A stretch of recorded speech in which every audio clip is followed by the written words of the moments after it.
Federal guardians are paid to protect our most vulnerable and watch over their assets. The CBS 12 News I-team has been investigating Florida's guardianship program and the many loopholes that allow bad actors to exploit the elderly and the disabled. Well, tonight we have a story of a woman who may be one of Florida's worst guardians. She's accused of mismanaging millions and even causing the death of one of her clients. I-team investigator Danielle DeRoss is asking, how could something like this happen? Her name is Rebecca Furley, and she's from Ocala, but she had a guardianship business that spanned the entire state, giving her complete control of the lives and the finances of hundreds of elderly and disabled Floridians. That was what we were promised by FDLE when we... They called us and said they have a warrant to come rescue. This was the moment when years of complaints finally caught up with Rebecca Furley. Arrested and charged with abuse and neglect, she'll soon stand trial for the death of a 75-year-old Navy veteran named Stephen Stryker, who a judge placed in her care. Stryker had a medical condition that made it difficult to swallow. Investigators say his guardian signed a do not resuscitate order without court approval, even though the ward expressed a desire to live. According to this Inspector General report, Stryker's family and healthcare surrogate pleaded with Furley to remove the DNR, but she refused, saying she files DNRs for wards regularly. Then in 2019, while hospitalized in Tampa, Stryker choked, lost consciousness. The medical staff was unable to attempt to resuscitate him, and he died. She's a huge example of everything that's wrong with the guardianship system. As a guardianship reform advocate, Dr. Sam Sugar has researched countless abuse cases and tells the I-team this is the worst he's seen. I call her the apex predator in probate. Rebecca Furley was a Medicaid specialist at a hospital in Central Florida. That's when she began her other career as a professional guardian, and it's believed that's how she met many of her future wards.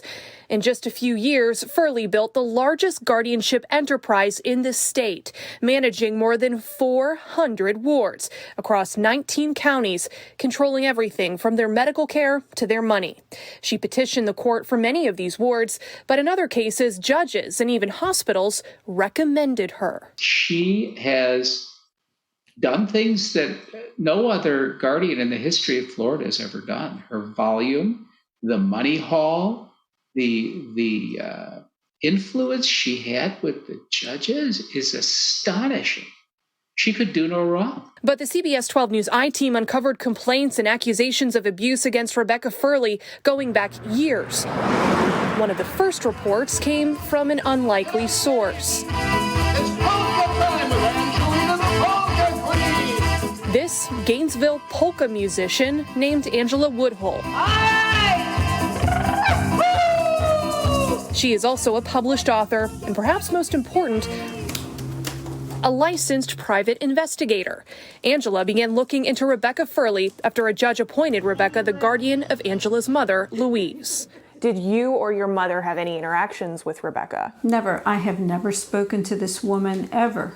What about your mother? Did she deal with her much? She never met her, ever. So how could she possibly make decisions in your mother's best interest? She can't. That's a camera, Mom. Angela tried to fight the guardianship by taking this video of her mother in a nursing home. I hate this place. Why? Why do you hate this place? I want out of here. This horrible stuff. This is like out of a horror film.